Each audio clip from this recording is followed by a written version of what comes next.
Yeah. All right. Let me share it real quick. All right, Shalom. Shalom. First and foremost, we want to give all praises, honor, and glory to Yahweh, Bahasham, Yahweh Shai, Bahasham, Rakah, Kodash.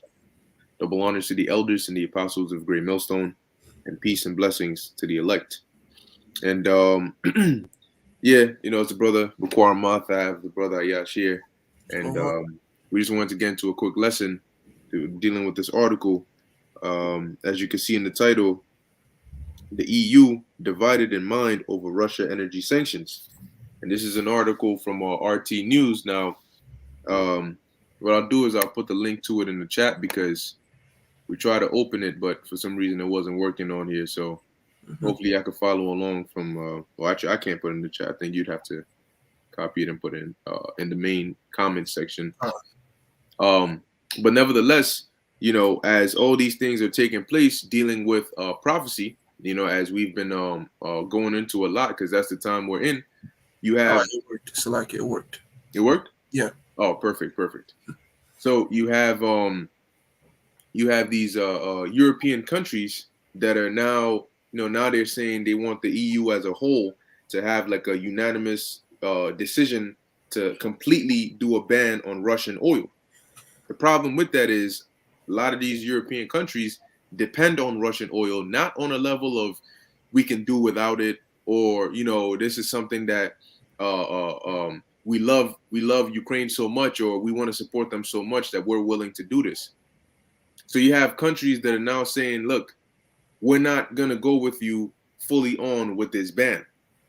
It doesn't matter. I understand what's going on in there. I understand that it's bad, but we're not going to support this ban because this is going to affect us more so in the long run and in the short run than it is you. And we can't put our country and our civilian, our people at risk on that level. You see? And so that's causing that division in there. Now we know ultimately, according to prophecy, that the beast is going to be divided. Okay, and so much so that you're going to have the allies, the so-called allies of America. They're going something is going to happen in the midst of prophecy where they're going to turn and they're going to shoot missiles on America too, because now they're going to say, really, you don't have our best interest in mind. So why should we be allied with you anymore? Yeah. See, why is an ally an ally? Because you benefit each other. You're friends, you're cool. But friends, become enemies. Friends can become enemies, and when they become enemies, they become the worst of enemies. Mm-hmm. But there's always something that can cause that rift and that division. Right.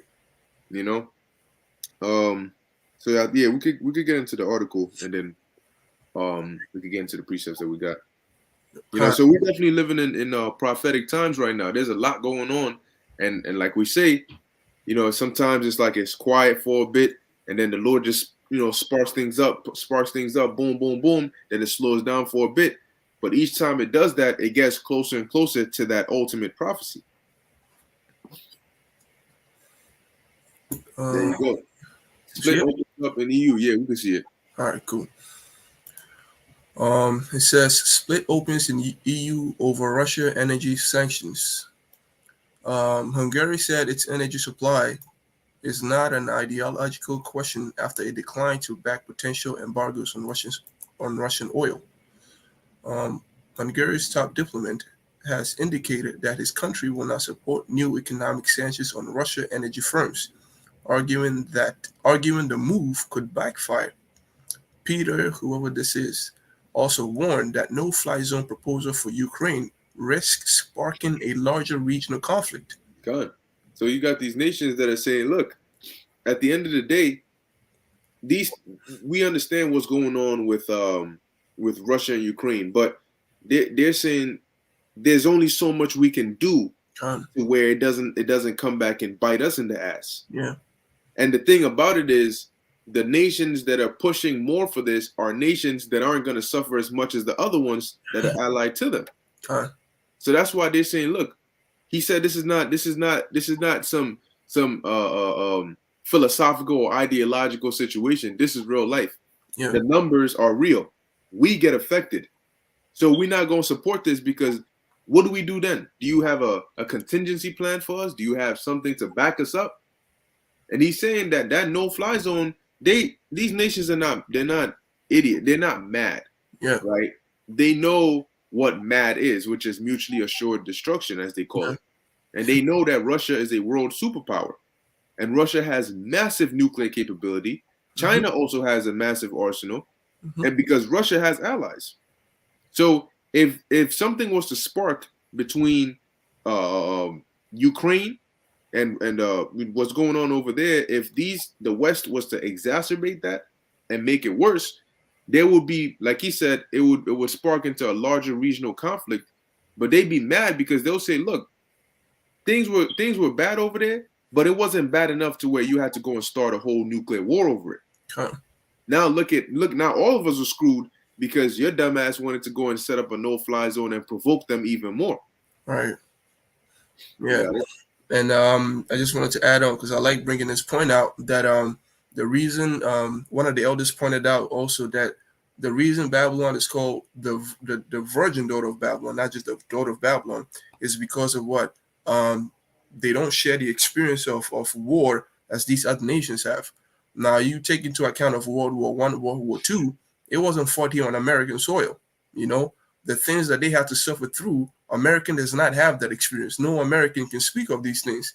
And I made a video about this where there was a European I think general, and after World War II he came into America. And he was like, "Yo, yeah, yeah, the lands that you're living in is beautiful, man, compared to what happened in Europe." So what the brother's saying that these nations are not mad and that they understand what mutually assured destruction is because they have an understanding of what war does to them. They've known hunger, right? They've known their buildings broken into pieces. They've witnessed tanks on their soil. They've witnessed invasions, and so they are cognizant and prudent enough to make sure that look, we understand how bad it was. So we have to do everything in our power to make sure we prevent these things. That's the problem that they have with Babylon. You know, the virgin daughter of Babylon, they have not been touched like these other nations have. That's why they're so quick and eager to always take drastic measures. They think that the world that they live in is a trial and error thing. It's not a trial and error thing. The things that you do, they bear consequences, man.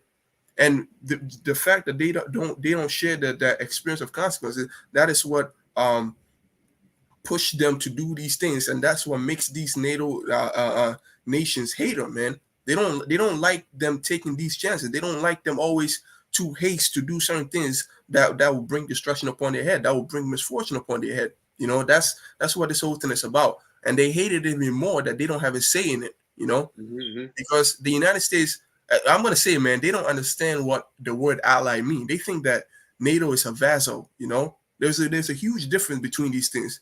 A vassal is somebody that's under you. You tell them what to do, and then they do it. And an ally is something that you have to be one accord with. You have to plan with him. You have to make a decision with him. But the United States, they think otherwise. They're gonna make decisions for them. They're gonna make plans without them. You know, that an ally is not gonna last for long if you act that way. You know, that's just all I wanted to bring on that. And they act this way because what? They are virgins. They are virgin daughter of Babylon. They have not been touched like these other nations. You know. Yeah, very beautiful point. Yeah, the scriptures say that their look was more stout than their fellows. Huh. They got that pride, but that's why John saw them as the whore that is riding upon the scarlet colored beast. Huh. You know, so she's directing and leading them, but she's going to lead them into their destruction, and ultimately that beast is going to turn his head right around and burn her ass. Mm-hmm. Yeah. Scripture says they dwell carelessly. Right. Gone. Continuing says, speaking to reporters following a meeting with fellow European Union members in Brussels on Monday, the Hungarian foreign minister said Budapest is unlikely to back penalties targeting Russia's gas and oil, as they are liable to harm its own interest. There you go. You know, so that's like that's like trying to set off a grenade in the building that you live in, because you're saying, well, the next door neighbor, I'm really trying to target him. But then you like, hold on. If we all allies and you talking about, yo, bro, let's set off a nuke in the building. You like, my nigga, I live here. My family lives here. Yeah, but the enemy lives right next door too, so we could get him. Okay, but what do I lose in that? Because you don't live here. You know? So you just doing whatever. You know you don't live here, but I live here. I got to pay the consequence of that. You know? And eventually that's going to turn to the point where when your friend says, nah, I don't care what you say, I'm still going to set off that nuke, that grenade. Now you start saying, hold on, maybe I might need to rethink who my friends and enemies are. Yep. Because now me and this so-called enemy next door might need to work together to make sure this nigga don't set off no bomb, because now he's gonna affect all of us. Yeah. Got it. Self-preservation, man. Mm-hmm. An agreement, he quoted that an agreement on possible EU sanctions against Russian energy supplies or their interruption will most likely not be reached. He said, adding that we will not support any sanctions that could pose a risk to energy supplies to Hungary. That's right.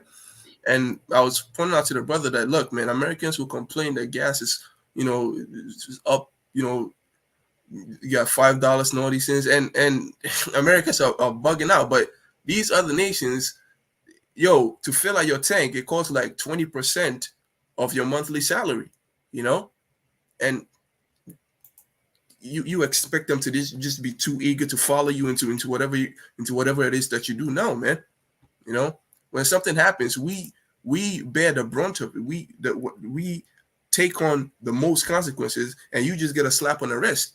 And then you have the audacity to tell us we're in this together. Fuck you, man. And that is the mindset of these other nations. Right. God. The FM's comment to follow reports. Oh, actually, read that part above it real quick. The Yeah. quote. Some countries are dependent on Russian energy supplies. We don't do this for fun. Energy supply is not a philosophical or ideological question, but a physical, mathematical one. There you go. So they're saying it. Look, the numbers matter. When these prices go up, that's not, oh, well, if these go up this amount, then that would lead to this. It's not what it would lead to, it's what it is leading to. And Yeah, that's what we're going through.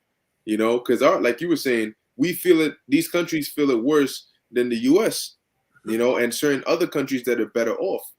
So now, when your alliance starts to cost you more than it benefits. benefits you, then you have to rethink your alliance. Yep. Especially when they still don't care and they don't regard, and this is causing a division, even more division. Which we're gonna get that as well, because you have Brexit. You had Brexit, where Britain exited the EU, but now even amongst the countries that are still in there, you're having this decision. See, the Most High is having events take place that is going to cause that prophecy to come to pass. All right, so that's why when the Lord says His word doesn't come back to Him void, that's exactly what He means, because He'll make sure something happens to lead to whatever He said was going to happen. Right. Continue says the FM's comment follow reports that the EU would meet to consider that an all-out embargo on Russian energy, though the body was split on the issue after Monday's summit, according to Reuters. Right, and they were saying that if they did do an all-out embargo, that prices would go to about $300 to $500 a barrel. So can you imagine what right now it's about 109, 120 something, and you paying almost you paying like 430 something, 420 something for gas. What you think will happen if the prices went up to $300 to $500 a barrel? Yeah. And gas is not used for just driving. Oil is used in these companies that make your food. Yep. Oil is used for gas is used more heavily with these truckers. Yep. But there's a lot of companies that utilize that in order to make other things that you need. Yeah. Even for supply chains, Mm-hmm. for it can link to famine. While Irish Foreign Minister Simon Coveney argued that it's very hard to make the case that we shouldn't be moving in on Russia's energy sector, given the extent of destruction in Ukraine.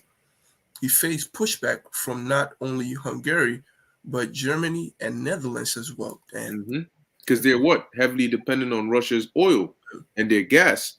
So they're like, look, nah, man, we're not finna do this, because I understand what you're saying, but then again, we can't just jeopardize our whole nation just off of that.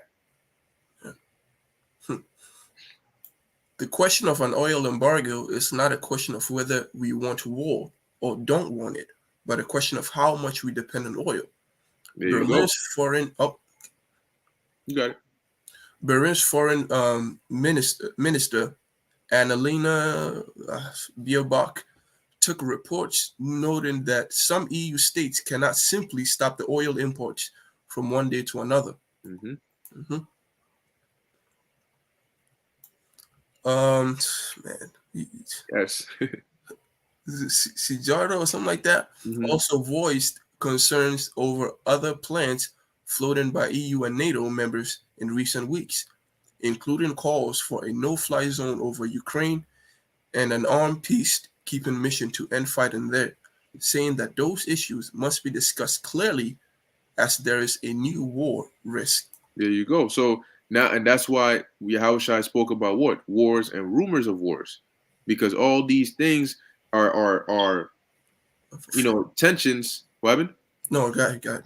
I was gonna say the tensions that can lead to a full on outright World War III, and they know these nations know that if and when World War III pops off, it will go nuclear. No country is going to sit there and say this shit is getting wild. We got nukes. We got hypersonic missiles, supersonic missiles, ICBM missiles, and we're just going to sit there and lose this war. No, no, Mhm. no, no, no. They're going to hit those buttons. So they know that at some point, the conflict will take a turn to where it goes from conventional to nuclear. Yep. And that's why they're so cautious about that, because they're saying that's why he said we have to be very clear, because you sending peacekeeping troops in there doesn't mean that it's going to stay on the level of just troops and gunfire. Con.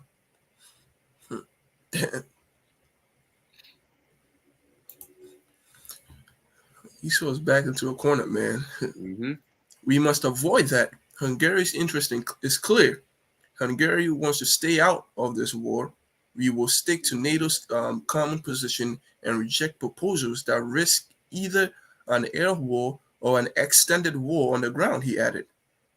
The FM stated that while Hungary will not attempt to block other EU members from shipping additional weapons to Ukraine forces, it also will not take part in such transitions.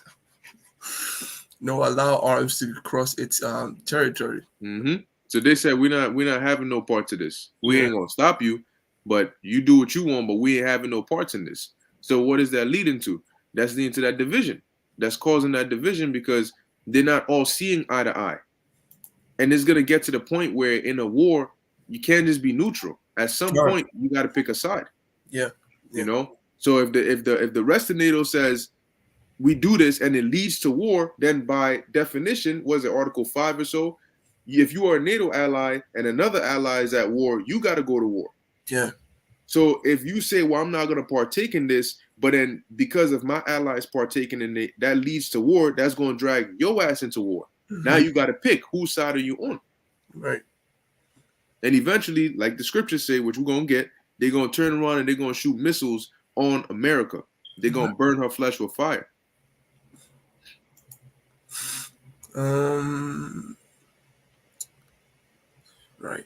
It says, though the Hungarian government has condemned Moscow's attack on Ukraine and agreed to some sanctions, Prime Minister Viktor Orban has insisted that his country must stay out of the conflict and has repeatedly refused to support weapon shipments. Mm-hmm. Moscow attacked the neighborhood state. And I just want to say that, this is how you know prophecies are coming to pass, because the very reason that NATO was formed was to subdue Russia. And so, seeing as how Russia ain't being subdued, but as a matter of fact, in the same mindset that they were in back then, what does that tell you about NATO? It's eventually going to crumble down because they're not able to accomplish the very goal that they've been set out to to accomplish. Mm-hmm. Moscow attacked the neighboring state in late February, following a 7-year standoff over Ukraine's failure to implement the terms of the Minsk agreements and Russia's eventual recognition of the Donbas Republic in um, Donetsk. Donetsk and Lugansk. Mm-hmm. The German and French brokered protocols are designed to regularize the status of the regions within the Ukrainian state. All right, that's pretty much it on that. that we got to read. So now with that information, now let's hit what we got. Let's start with Mark. Because that's why these scriptures are written, and that's our job. Our job is to know the prophecies in the scriptures. But when we see these things going on in real life, we're supposed to then match it and link it up with the scriptures that are written, because the scriptures are not written in modern day vocabulary. They're not going to say that the European Union did this or this did this, but it is going to talk about the same thing, the same people, and the same events. So we are the interpreters to know that, well, when it says the beast or it says the horns, it's talking about these people, and that's related to this. So when we see these different events, we know what is that talking about? Where is that in the scriptures? Because it is in the scriptures. So we could start off with that in Mark 3. Mark chapter 3, verse 24, it says, "And if a kingdom be divided against itself, that kingdom cannot stand." So eventually what's going to happen? Because you have that division, divisions become, like Apostle R said, a big problem is really just a small problem that got out of hand. Mm-hmm. So when you have small skirmishes, that's why the Lord said, let not the sun go down on your wrath. Because when you have somebody does something to you, and you let it fester, it becomes bigger and bigger. And then later on, if something else goes down, whatever they did before gets added on to whatever just went down into an even bigger thing. Damn. And before you know it, that little division, that crack, because all it takes is a crack. Mm-hmm. Once you have a crack, it's going to keep on expanding and expanding. Like if you have a crack in your windshield, over time, you're going to see how the crack is getting longer and longer. And it's only a matter of time before your joint just breaks. And if Go a house be divided against itself, that house cannot stand. There you go. That house cannot stand. So that's what we're seeing right now. Esau's kingdom is, as well as much as they are pushing towards that one world, order, there's also that division, and the Lord is doing that so that it can lead to that prophecy in Revelation 17, like the brother put in the comment section. But we'll get to it. Okay. Jump to Yeah, Daniel. with that. Mm-hmm. Daniel chapter 2, starting from verse 40, it says, "And the fourth kingdom shall be as strong as iron, for as much as iron breaketh in pieces, and subdueth all things, and as iron that breaketh all these, shall it break in pieces and bruise." Right. So now in Daniel, the second chapter, you have Nebuchadnezzar, which was the king of Babylon, right? Who was an Assyrian. He basically the Lord gave him a vision of the different empires, the major empires and kingdoms that were to rule after him, starting with him. All right. And you read right now on verse 40, Daniel is basically letting Nebuchadnezzar know what his dream was. And the first, you had the first, the second, the third, and the fourth empire, or the fourth kingdom, which Daniel is describing. It starts with the Roman Empire. Okay, that's what it's talking about. That Roman Empire is the one that was as strong as iron. And as much as iron breaks in pieces and subdueth all things, because iron is a very strong metal, it likens the Roman Empire's strength onto that iron. How Rome was also going to break in pieces and bruise all these other nations, which it did in its time. Verse 41. "And whereas thou sawest the feet and toes, part of potter's clay and part of iron, the kingdom shall be divided. Mm-hmm. But there shall be in it the strength of the iron, for as much as thou sawest the iron mixed with miry clay." There you go. And so now the feet goes passed on to the next kingdom, because when you deal even in the book of Revelation, you hear about the first beast, then the second beast, which is really the first beast revived. Right. And that's the same here. The feet, which is dealing with NATO and the EU, and the toes, part of potter's clay and part of iron, because you have some nations that are stronger and some nations that are weaker. Right. But it says what? The kingdom shall be what? Divided.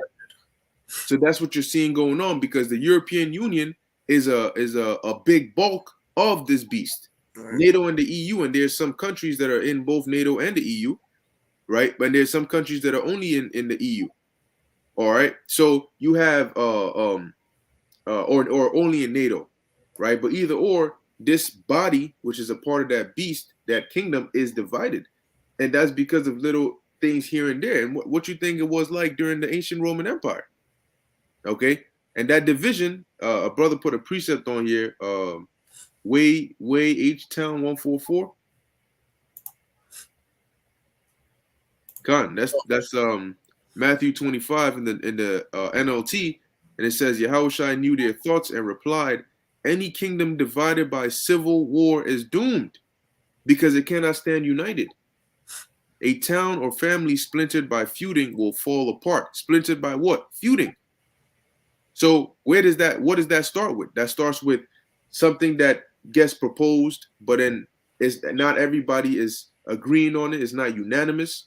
So eventually that leads to more, here and there. Okay, all right, you guys do it. I ain't gonna partake of it, you know. But then soon they say, well, since you part of the family, you gotta, support us in this aspect. But then you say, no, I ain't gonna do it.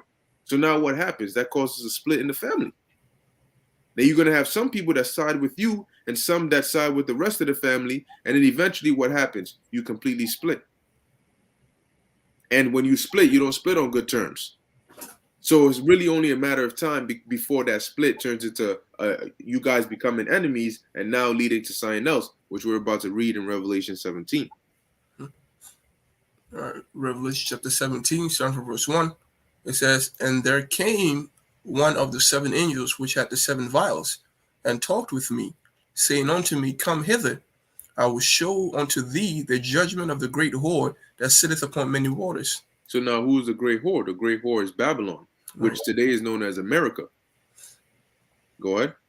"With whom the kings of the earth have committed fornications, and the inhabitants of the earth have been made drunk with the wine of her fornication." Yeah, and you have the westernization, quote unquote. These nations have conformed to the ways of Babylon, and also in partaking in these trade deals and these treaties and these agreements that they have in order. Why do you think Russia's not a part of the beast, but yet they're able to throw all these sanctions on Russia? Because the sanctions limit the trade and the imports and exports and the dealings that these nations have with Russia. Right. So if they're able to put sanctions on Russia, that means Russia was a part of the nations that fornicated with them. Yeah. And now they're pretty much saying we're gonna cut that off. We're not gonna fornicate with you anymore. Mm-hmm. You see? So that's an example of the fornication. I export things, you buy them, you import, I buy your things. We deal on that level. Okay. Mm-hmm. Verse 3. "So he carried me away in the spirit into the wilderness, and I saw a woman sit upon a scarlet colored beast, full of names of blasphemy, having 7 heads and 10 horns." There you go. So now you know why the U.S. is so proud and they speak the way they do. They speak down to their allies, the so-called allies, because they are that woman that is sitting upon the scarlet-colored beast. And the scarlet-colored beast is NATO and the EU. Okay? It says here, and as it says, it has 7 heads and 10 horns, which the 10 horns represent the European Union. Now, today, there are more than 10 countries in it, but originally it started off that way. Go ahead. And So the woman is a part of the beast, but she's really on top of the beast, like how Rome was a part of the Roman Empire, but then again, it was like the head of the Roman Empire.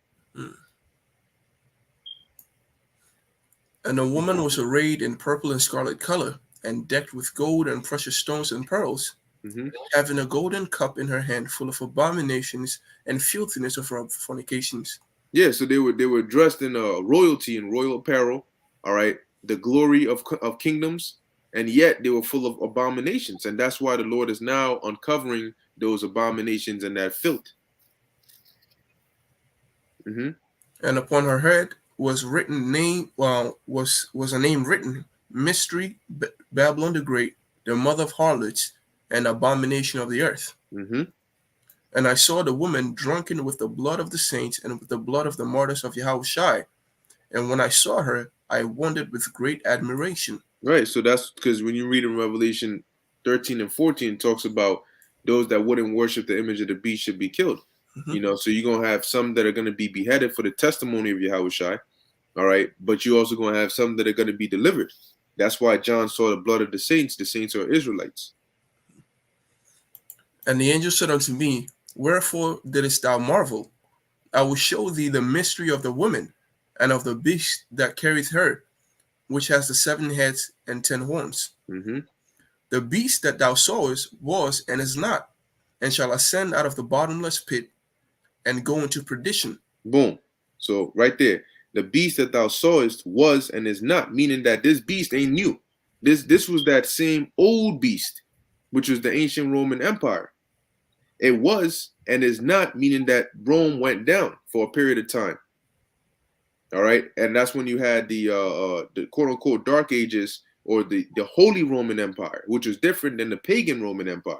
Right. Right, and it says, and shall ascend out of the bottomless pit, which was when that deadly wound was healed. Mm-hmm. The bottomless pit being Europe, that's where the Renaissance started, the quote unquote rebirth. Right. That was their ascension out of Europe, or the bottomless pit, and go into perdition, meaning that they're gonna come out from there. They're gonna grow and establish themselves into this system we see today as NATO and the EU, but they're ultimately gonna be destroyed at the end of it all. Right. Mm-hmm. And they that dwell on the earth shall wonder, whose names were not written in the book of life from the foundation of the world, when they behold the beast that was and is not and yet is. Right. So that's why you got individuals today that are down with the system, that look at this place as though this is one of the greatest empires that has ever been, and they're ready to ride or die with this place because they're not written in the Lamb's or in the book of life, which Mm-hmm. means they're not of the elect. Right. The elect, the scriptures say that the elect love not their lives unto the death.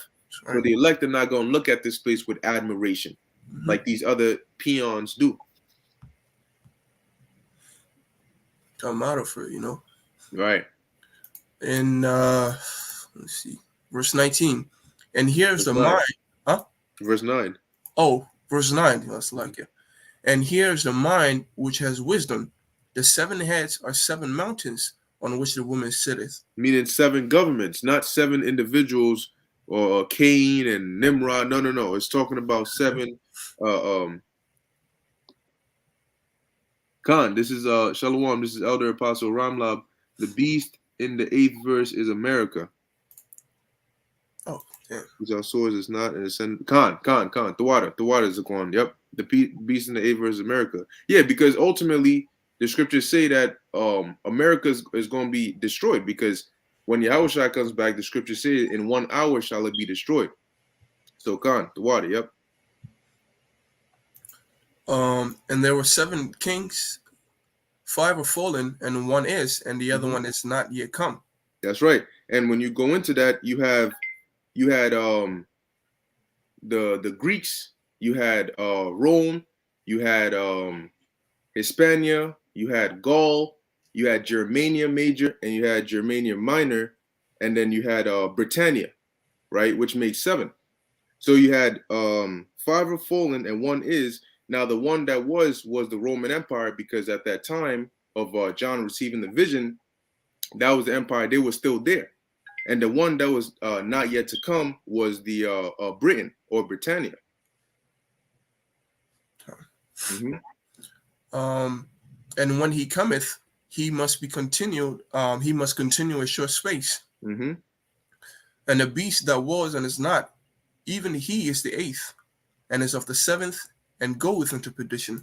Right, and yep. Just to back up, like what the elder said, is America, because America, which was and is not, he is the 8th, because America came from the 7th, right? It's of the 7th, because when you go into it, America, which started off as 13 colonies, came from what? Britain. It was one of the Britain was like the mother, all right, where you got America that came from. It says, and go off into perdition, because ultimately what's going to happen? This space is going to be destroyed by the thermonuclear missiles and by the fire of the chariots. Go on. Now, a part of that perdition, tying back to the lesson, is going to be what? When these Russia, as well as these other nations, but a part of these other nations that are going to shoot those missiles are going to be what? They're going to be some of these EU nations, which, as we keep reading, it is going to tell you that. Verse 12.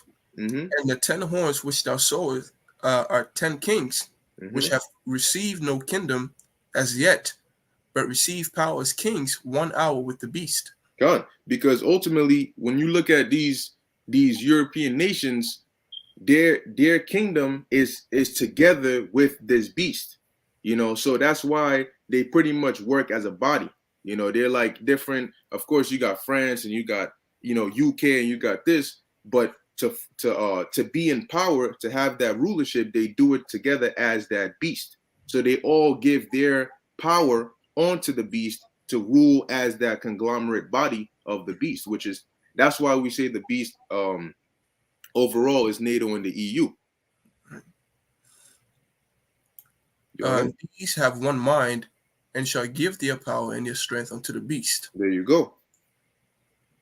And that's going to be for a time period, because as we're going to read later on, what's going to happen? Go on. Verse 14, these shall make war with the Lamb, and the Lamb shall overcome them, for he is the Lord of lords, the King of kings. And they that are with him are called and chosen and faithful. And you can read about that in Revelation, the 19th chapter, because it tells you that when Yahushua comes back, he that doeth judge and make war in righteousness. And then it tells you that he's going to slay the beast, and with him the false prophet, which have deceived them, that had taken deceived them with those miracles, that had received the mark, and so on and so forth. So when Yahushua comes back, they all going to stop, as it tells you in 2nd Ezra, the 13th chapter, and they're going to fight against Yahushua. All right. But what's going to happen? They're going to make war with the Lamb, and the Lamb shall overcome them. So in Revelation 12, that's why it says that, and their place was found no more in heaven. You got it? And he said unto me, the water which thou sawest, where the horse sitteth, are peoples and multitude and nations and tongues. Mm-hmm. And the 10 horns which thou sawest upon the beast, these shall hate the whore. Boom. So that's the key part right there. The 10 horns which thou sawest upon the beast, these shall hate the whore. So who's the whore? The whore is America. And the 10 horns going into the so-called, the so-called allies, what are they going to do? They're going to hate the whore, right? Or, they shall hate the whore. So now, here's the key part. Why are they going to hate the whore? And ultimately, as we're about to read, what is that hate going to cause them to do? Because like you were mentioning earlier, if you treat an ally the way you treat a vassal, they're not going to be an ally for long.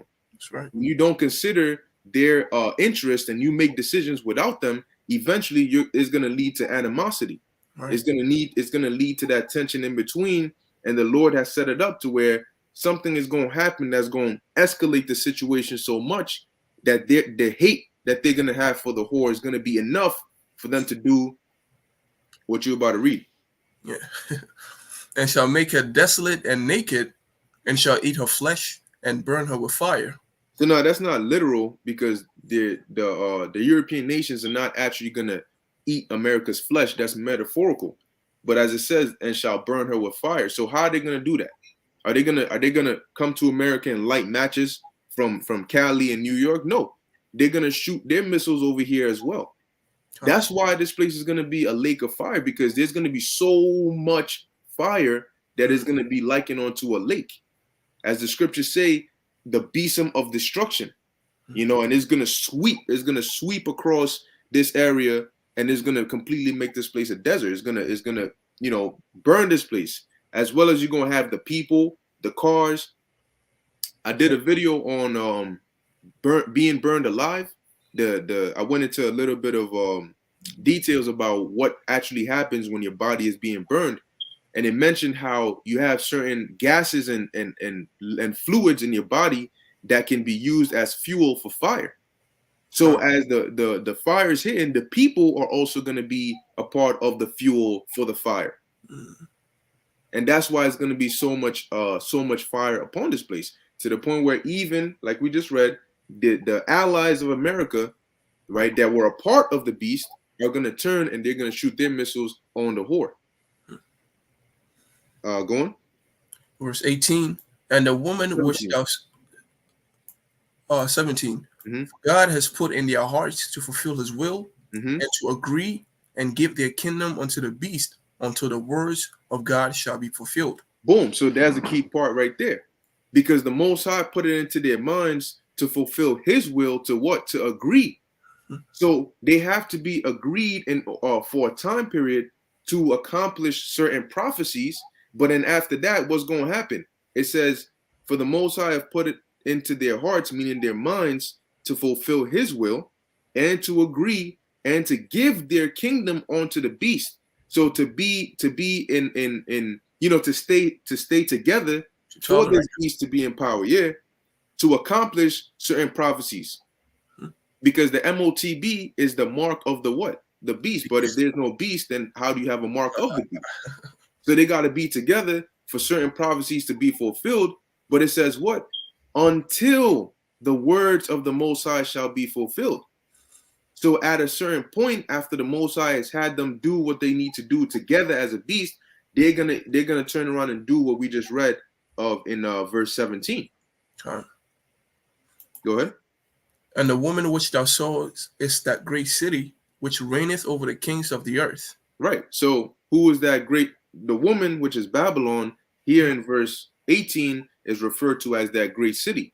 And we also hear mention of that great city when you read in Revelation 11 and 8, which talks about the dead bodies of the Israelites are going to lie in the street of that great city, which is spiritually Sodom and Egypt, where also our Lord was crucified.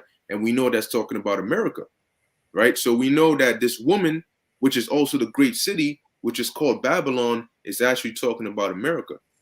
Huh. But to tie it all in, that is why this article that we brought it out because ultimately these articles and these events that take place here and there and here and there, they're all leading to something. These are not just outlier events that just take, oh, something happened here, something happened here, something happened here. No, these things happen here. They're like dominoes being put one after another, one after another. It may take some time before another one is put, and they may not be put directly right behind each other. So you may think, oh, it's just random. But when that last domino is put and is hit, and then you start seeing it all get hit, that's when you're going to realize, oh, that's why they had the whole Sicky Wiki situation. Oh, that was the real reason behind them pushing the propaganda of Russia and Ukraine. Oh, that's why they did this. That's why they passed this. That's why Biden said this. Because it's all together. And the reason they're going to be successful to a point is because, like we read, the Most High put it into their hearts to fulfill his will. So really, as a matter of fact, this shows you why they're going to push the Charagma. Because the Charagma is really the will of the Lord, but he's put into their minds for it to be their agenda. So how do we know that they're going to push the Charagma? We know because the only reason they want to do it is because it's the will of the Lord and he's put into their minds to do it. Huh. And nobody has resisted the will of the Lord, so they're going to do it. But that's it. You got it, brother, if you got anything. Oh, no, you put it beautifully. Some precepts here, if you want me to hit them. Oh, yeah, here.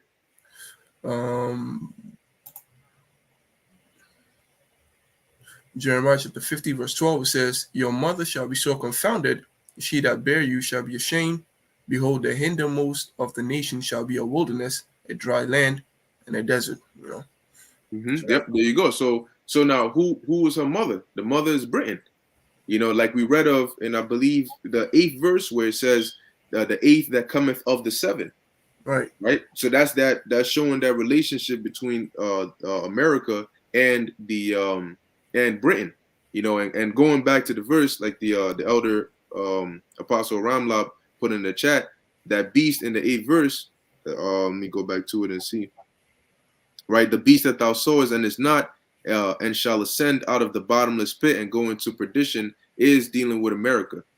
Because we know that the beast in general is dealing with NATO and the EU, but there are specific verses in there where it's specifically talking about America, or specifically talking about, like, even when you read in Revelation 13, it talks about the beast having 2 horns, the appearance as a lamb having 2 horns. And we know that at that point it's specifically dealing with America, so just wanted to put that, clarification out there. Huh. But yeah, that's pretty much it on that. Right. Unless you got anything. Nope, man. Babylon's about to be destroyed. That's it. So hey, we in the time of prophecy, and of course we're excited, but that's also why you have to know these prophecies, because that way when they take place, See, Isaiah 33:6, right? And knowledge and wisdom shall be the stability of thy times. You got to have the oil because that knowledge and wisdom is like the oil in Matthew 25. So if you don't have it, you're not going to be stable because you're not going to know what's actually going on. So in order to have the stability of mind, you got to know what the prophecies say because we are actually living in the time of prophecy. So all the things happening in the world are prophetic. So if you don't understand what the prophecies are or the measuring stick, how can you measure the times diligently? That's why we got to give our diligence to study and to know these things so that when they take place, we know what's going on, we know exactly where we are in prophecy, and we know what's to come next. And through the spirit and power of Yahweh Ba'ashem Yahushai, we know what to do when these things come upon us. You know? But yeah, so with that, the water for tuning in, the water for the precepts, the water for the elder for putting the comment too. And Yahweh Ba'ashem Yahushai Barakatam to you all. Shalom. Shalom. Oh, whoop. Got to give all praises, honor, and glory to Yahweh, Hashem, Yahushai, Hashem, Kodash. Never forget that. Shalom.